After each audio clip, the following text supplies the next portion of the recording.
Hello and welcome. This is the Bits vs. Bytes podcast. I am your host, Amo Grigic, and today with me is Rune Theill. Hi, good to be here. Hello, Rune. He's one of the co-founders for Rockstart, and they are a startup accelerator, and we're going to get into that a little bit later. But first, Rune, can you tell me a little bit about your background and also how you got to start Rockstart? Yeah, so as you mentioned, my name is Rune Theill, and I'm one of the co-founders of Rockstart. I am the one non-Dutch founder. I came here to the Netherlands 7.5 years ago to start up with two other guys here from the Netherlands. Now, we all had a strong desire to basically create a platform to support early-stage entrepreneurs. So at the moment when you just have that idea, you don't have the network, you don't have the skill set, you don't have the know-how on how to do it, who do you go to? Now, most investors will only invest in you when you have a proposition and a business model that already works and preferably some revenue. And we thought, okay, let's make sure that we are the company where you can go to and get the early stage support. So all of our backgrounds were in the entrepreneurial area. I had two startups before Rockstart, one that failed dramatically. The biggest learning, I spent around 1.5 years building business plans and building a product before I launched it towards the consumers. And another one where I took the opposite approach and I decided to launch it right away when I had the idea. And basically I went into the market learning. And that became a little bit of my entrepreneurial education, that it's much better to go into the market and learn from the feedback you get from your customers than sitting, in your basement developing some software that you hope someone one day will use. Yeah. The main exception maybe there is that if you have specific knowledge about a specific sector, right, where you know that this will work, right? This will probably work, even though if you're correct. Yeah. So, but usually you don't. Usually it's such a idea from left field where you really don't know if it's going to work. The interesting thing is this: although I think domain expertise, as we refer to it now, is extremely important. Yeah. So the fact that you know what kind of segment you're in, you know how your customers are thinking. There's so many nuances in how you present your solution. It's from pricing to, depending if it's a physical online product, it can be the coloring of it. It can be anything basically that makes customers make a decision. And the best way to get to the fastest, probably the best solution is actually to continuously iterate and continue to give your users or customers a new product every single day and show how do you like this? How do you like this? Until you get yeses across the board. So that was sort of my background and my learning. So you mentioned that you came to the Netherlands 7.5 years ago. How did that process go? So how did you come up with getting to the Netherlands? Yeah, it was a very, very, maybe some would call it erratic decision. I met one of the other founders through a network called Startup Weekend. It is a 54-hour hackathon where you come together with other people you don't know, and then you form teams around ideas that's being pitched in the beginning of the event. And by the end of the event, the 54 hours later, someone will be pitching a business around that idea. Okay. And I was doing this in Denmark early from 2008, and he was actually at the same event, but we didn't meet each other. So he took that concept back to the Netherlands and he scaled it up in the Netherlands in 4 different cities. Oh, crazy. And through that network, when he then got the idea with the other guy to start up Rockstart, they contacted me. And after I heard about it, 2 weeks later, I moved here. So it was very much in my upbringing and very much in my community that I was moving around in Copenhagen to be building this kind of ecosystem for entrepreneurs. And the interesting part here is that maybe when you started or when you guys started, there weren't many around, I think, at that time, right? These kind of accelerators. How many were there at the time? I always say there was around a handful. It's hard to tell, but definitely the one that were privately funded. So the ones where you would go out and raise money from angel investors and basically use their capital to reinvest into the startups. Very few of those in Europe. US, as we all know, is always, from technology point of view and also investment models, always a little bit ahead of us. Yeah, sure. So they're a Y company that existed for quite some years. Techstars was already quite known. But in Europe, we are just one of 4 or 5 companies. So if you want to explain to someone what you guys actually do, how would you explain that? So that have changed obviously over the years. Yeah, I can imagine. The way we talk about it now is we provide access to startups, and we give them access across 4 pillars: access to capital, access to market, access to expertise, and access to community. And basically what that does, these 4 pillars create an ecosystem. So what we do is we try to create the number one ecosystem within a couple of domains, and we identify them as energy, health, agri-food, and emerging tech. So you're building a company, a technology company within either energy, health, agri-food, or emerging tech. We're trying to build the number one ecosystem for you. Okay. So if you imagine that you come out of university and you studied something for, as a PhD, you have something proprietary, but you don't have any experience on how to build a business. We can parachute you into this ecosystem where you meet investors, you meet corporates who wants to buy and work with you, you meet mentors who is willing to sit in your advisory board, and you're sitting in a community with relevant other entrepreneurs around you. So that's what we're trying to build. Okay, so it's more of you're kind of building a network around someone which doesn't have a network, because I can imagine a lot of people have that problem to network at all, right? So where they're looking at, okay, I have this idea, but I just know the business, right? I know the actual business, but for example, I don't even have a tech co-founder, if you can call it like that. Is that something that you help with as well? We can try to support as early as possible. Yeah. So because we are an early stage investor and thereby an accelerator, we very much look at the people in front of us. Yeah. So we'll go in as early almost as we feel is possible. While still looking at something proprietary and something we believe there's a commercial validation for, because we look at the people. So we will not, say, hey, you need to have like 10K revenue a month before we look at you. We are the guys who's willing to say, if you just have a plan and we believe that you're a very strong entrepreneur, we're happy to support you. Okay. And when we look at it, you mentioned the 4 kind of things that you're in right now, 4 kind of, if you can call it sectors, but it's more of the areas that someone can be in. Yeah. Why those 4? Yeah, that's a good question. So when we started out, we actually just wanted to have that support across all sectors, all domains. But we learned relatively fast that, first of all, there was a lot more companies suddenly doing it. So it's not very unique to have that model. Yeah. And we also didn't really feel the gratification for just helping someone building a fintech company. So who's going to, disrupt the next bank and become the next evil conglomerate in the world, right? Yeah.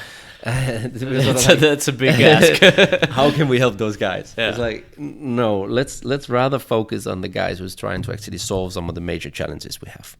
So if you start looking towards the future, we did that sort of early on back in 2013, 14. And one of the incredible important factors that we have to take into account is the population growth, just as one thing. So the fact that we're getting to these 10 billion people from when we started out, it's just close to 7 billion, right? So it's a massive growth.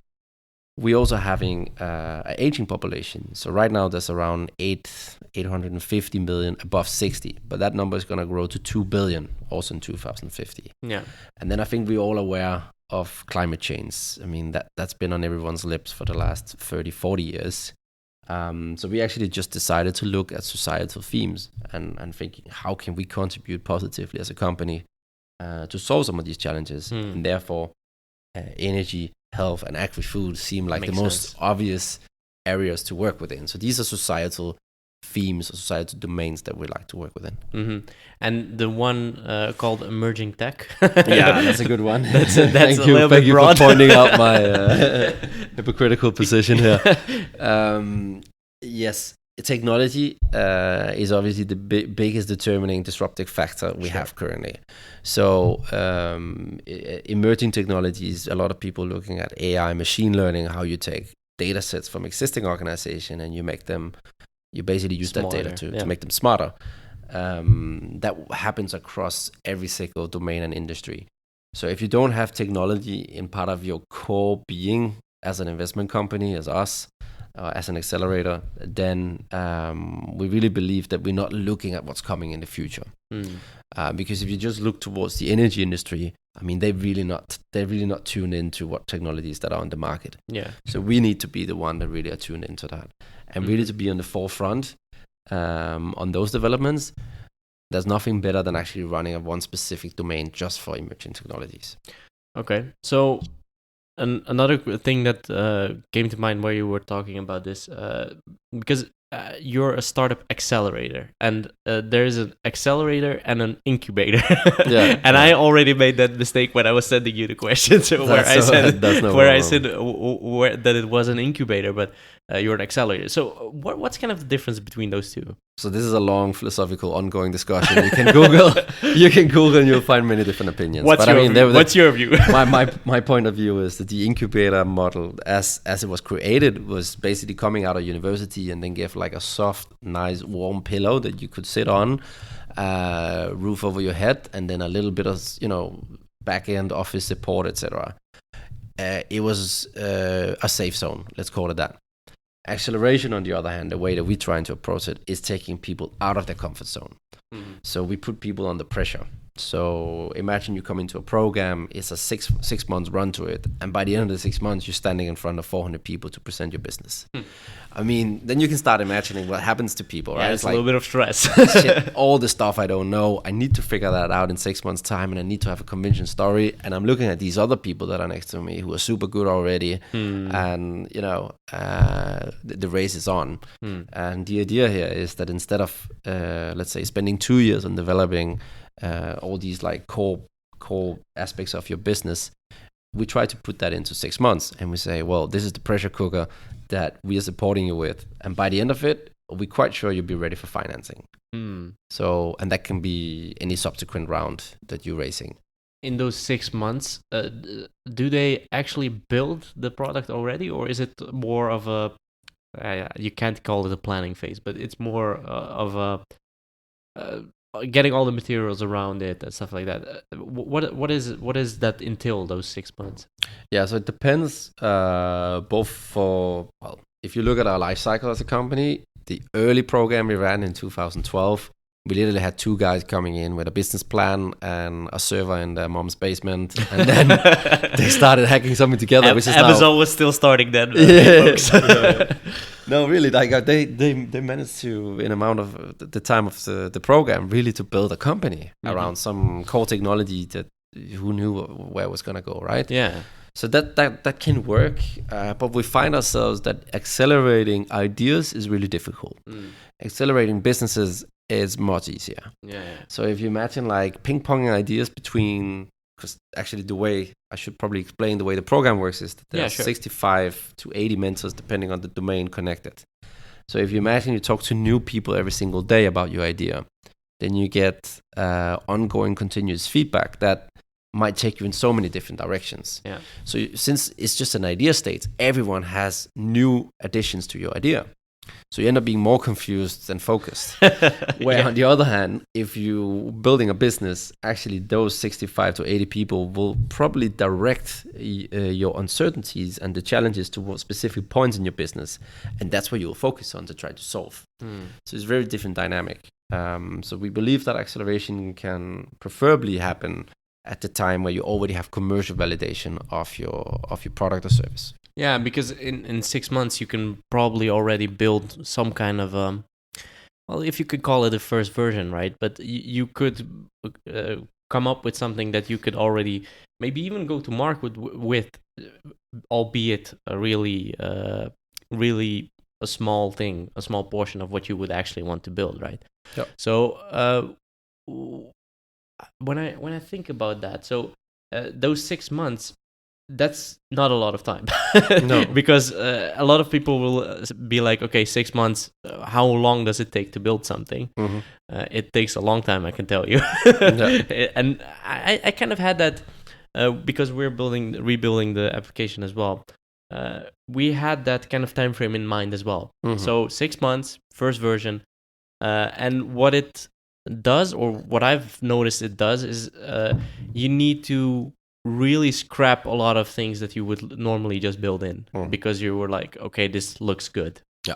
Right. And this is, for example, I have constant communication with the developers as well. Like, okay, we're talking about something now for 10 minutes. We shouldn't talk about this at all. Let's just scrap it. Let's leave it out. Yeah. Because leaving it out, we can always add it if we want to later on. But we're focused on getting a product to market. So we need to do that within 6 months. This is the way we're going to do it. Yeah. So how does because when I say, for instance, I have a startup that I want accelerated, how does that selection process work, and how does the process work in general to apply for Rockstart? Yeah, so basically, believe it or not, anyone can go on the website, rockstart.com, look at which program that will be running and coming up, and then put in an application. And in this application form, we ask you more than 20 questions. We ask you to make a video of yourself and your team, and add some reference points that we can check out. And then we basically, at some point, close this application process. And there we have anything from 200 to 500 applications. Mm-hmm. And there we go into a process where we start selecting the best companies in order to get them into the program. Yeah, and who does the selection in that case? So is it just the guys and girls at Rockstart, or is it more people that are also involved in the program? There's a lot of people involved, so I can take you through the 3 phases. Yeah, sure. So if we say we start with 200 applications, then we basically go down and find the top 50. So we do desk research, we look at the market, we look at competitors, and sort of relatively fast, you could say, within a couple of weeks, we managed to get down to top 50. Those top 50 go into second phase, and second phase is having interviews online. And here we will talk to minimum, we'll make sure that we talk to minimum 3 people. Mm-hmm. So it's 1 from Rockstart, 1 from our mentor network, and 1 investor. Based on the data we get from that, we'll take half of them away and we say these are the top 25. Uh-huh. The top 25 we'll invite to location where the program is running. And here we spend 3 days on location with the startups, with the entrepreneurs. And on the first day, we invite all the mentors. So these are the 65 to 80 people supporting the program and the entrepreneurs. We invite them to location and we do speed meetings. So we rotate the meetings. And we do that for between 6 to 8 times per startup. Okay. That means we have a lot of feedback coming from all these people. And what we ask them about is not something very complicated. We ask them about one specific question. How coachable is this individual that you're sitting in front of? Okay. So we want to know if the person is flexible enough to adjust their mindset in order to shift the business in a different direction if needed. Then for the next 2 days, we have what we call the selection committee. And this is 3 people from Rockstart, always myself, one of the domain leads from either health, energy, agri-food, and emerging tech, and then our investment manager. And then we have 3 people externally. Mm-hmm. And this is a seasoned VC, it's an angel investor, and it's a product-focused entrepreneur. And we believe that this is sort of the team that cover all expertise that you need to look at.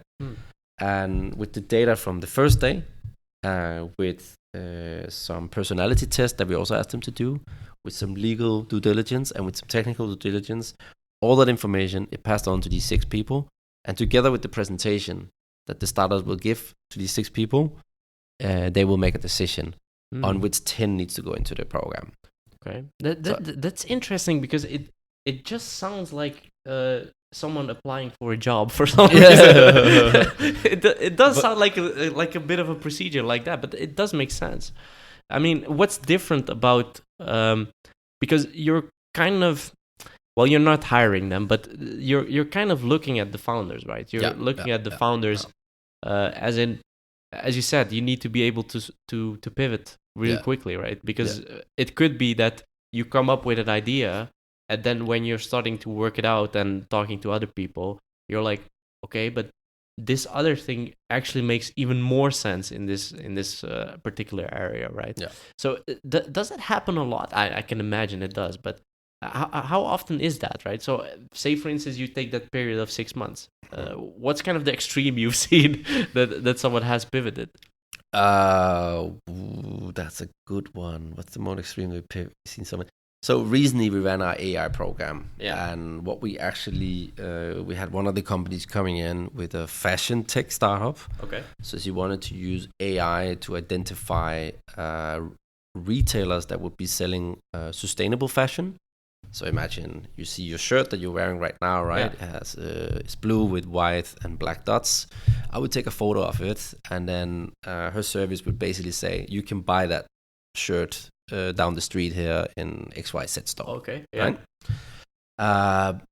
Although we love the concept as such, the business itself is really difficult to scale. Yeah. Because you need to get like offline retailers. You need to have users interacting with the platform, and through the platform go to the offline retailers, and how do you get paid, right? It's just really complicated. So we actually moved away from the sustainable fashion idea, and right now she's indexing the biggest image directory in the world. That's her plan. So do image search in general. So you might have tried to do image search on Google, is not very good. Yeah. And right now she's trying to focus just on clothing. So for example, ASOS over time would hopefully start using her image search because it should be better than anyone else on the market. And then the conversion that they make off for that, that's where you start making money. So it's basically going from sort of more like an e-commerce place to a big data infrastructure play. Yeah, totally different direction. It's a very different business model, and it's very different dynamics. But it's also the scalability of where we got to. It's much higher than where we started. Okay. And what I'm wondering about is that, so when you because you have a lot of investors that are obviously some way or another attached to the program in that sense. Yeah. So how do you find out? Do you also go through a kind of process for them as well to select the ones that you would like to work with? In terms of the investors themselves? So I mean, we inviting the investors to come in and meet the startups. But of course, there are investors also invested into the Rockstart programs. And there, it's always a matter of having a good feel with each other. It's a personal click. It starts with at almost any business interaction. And of course, then there needs to be aligned on values and strategy. Because you're bringing them in that sense. We are, yeah. So we have at times actually said no to inviting investors to meet our portfolio companies, simply just because we felt that the cultural misalignment was too strong, and we didn't want to expose our portfolio to investors that might have a different attitude towards doing investments that we believe in. Because when this is in some cases, it's kind of a risky business to work in startups at all, right? So investing in startups is just hard because you don't know. Usually, you don't know if something is going to work immediately, right? So what I'm also wondering about is that when you look, you've seen a lot of founders, you've seen a lot of companies come through. What would you say are some of the characteristics that the really successful ones have? So what are some of the things that sets them apart from, because this is an age-old question, why does a startup work or why doesn't it? But what do you see? Do you see some kind of key characteristics that are the same across the board when you look at the successful ones that came out of your programs? I do indeed. I mean, there's a lot of very brilliant, smart people that are starting a company, but it's not always them who are succeeding. The one that I see that are succeeding by far most of the time are the one who can keep going and overcome every single obstacle. So that perseverance of just pushing on regardless of the challenge, I think is the number one trait you should be looking for as an entrepreneur. And then of course we can talk about smartness, how intelligent you are as a founder, right? As a founding team. We can talk about how disciplined you are. If you are consistent in the way that you execute stuff. Which has also shown to be a very important trait, of course. Creativity is a thing that we should be looking for, and of course, as I mentioned, coachability. And that's something more from an investment side. If you really want to be able to shape also these companies, that's very important. I would also say we have seen founders that are not very coachable who still become very successful. But just go at it. And that's a little bit with that perseverance. So just gonna two-sided. Yeah, that's the thing, because when I look at it, in some cases, I mean, for example, if I take my own personal example, so if someone says, okay, this might be a good idea, right? Sometimes I think, okay, this could really be a good idea, but not now. Or it would be, yeah, this is not a great idea, and I'll just scrap it, right? Some people can maybe feel like that's not coachable, right? Because you're not taking up their advice. Yeah. But in some cases, you can't do everything, right? That's the thing. So I'm It's a fine line there. Yeah, I'm kind of curious how that would work, because that to me, as you said, the kind of perseverance is there because you believe in an idea, right? Because and you're hard-headed as hell, right? You're not listening. And that as well. I mean, and I'm guilty of that too. Yeah. So I think what you should be looking for are the outliers. Yeah. Because there's a very fine line between where you believe in yourself and you sort of obsessively focused on something that is just never going to work, right? Yeah. And those are the kind of companies where you see that the founding team are sort of driving themselves down into the ground, because they're just not able to trust and believe enough in themselves and the environment to actually listen and pivot into something that might be working. Yeah, so there is also a line where it could go wrong, right? So it could go wrong. They go through the program and it just goes wrong. So what happens then? So what? It's not the most positive to talk about, but it could happen, right? So what kind of, how does that go? Well, actually, the program is, for our perspective, is also designed to put the structure and the team under pressure in a way that you recognize within the half a year that the program lasts whether you are meant to be an entrepreneur, whether you're meant to build a startup. I mean, so we had an example also with the latest program where one of the company basically failed for bankruptcy while being in the program. Oh, that's great. Yeah, that's not so awesome. No, that's not so the best.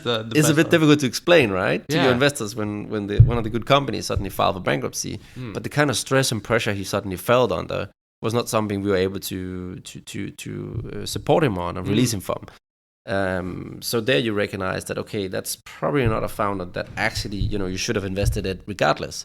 So you sort of safeguard a little bit maybe the investors that could potentially put money in, because this guy would most probably not have stand the pressure for that long. Yeah, because that's just selection process in that sense. Yeah, so we do what we can to sort of understand and learn about the founders, but it's really hard. You cannot always know. No. It's an emotional thing, right? It's an emotional thing starting up a company, and because you've done it yourself as well. I mean, Rockstart is a company, as are the companies that you try to support. I look 20 years older over the last 7 years. That's not a joke, but no, you absolutely take on an enormous challenge of building a company. Because of the unknowns and of course the stress factor.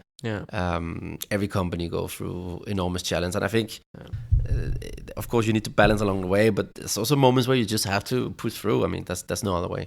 Do you feel that there's sometimes a little bit of an exaggeration on the success stories in that sense, right? Because there's a lot of success stories about startups that of course get $billion valuations. I don't know. Do you feel like there's a real big exaggeration on that? There is, in terms of media exposure, which is, I still think, is a positive thing, because we like to talk about the successes and not all our failures in life. But and it is what we drive towards, right? I believe that a lot of the motivation from the upcoming founders is also trying to achieve some of that success, and maybe the recognition that comes with it, etc. So it's not. I don't think it's necessarily a bad driver. But I do think it's underrepresented, the fact that they also have negative consequences to start a company if you don't do it well.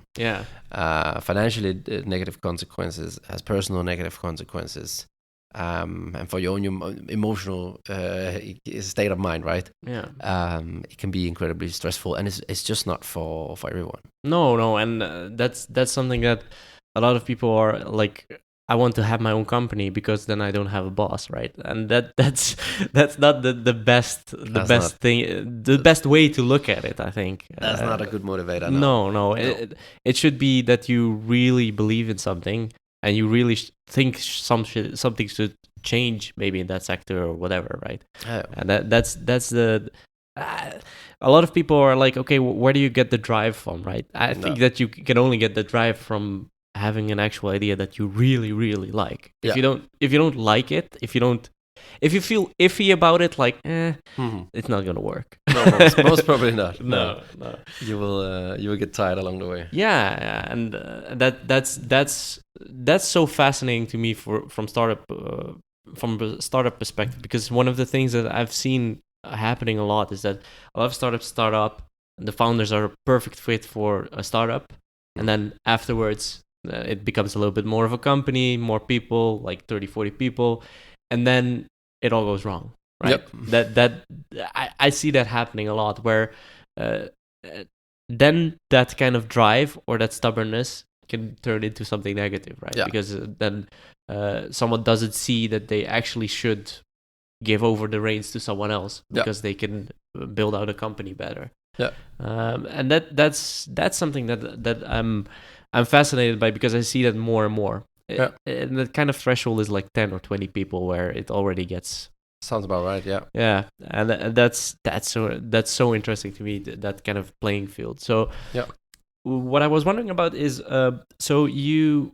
how do you see these kind of accelerators changing in the future? So what's kind of the next step? Because you already kind of went through all these kind of motions and changed up the model and stuff like that. Yeah. So where do you see that going in the future? Yeah, so I think the segmentation have started a long time ago. If you look at it from where we started, a handful in 2011.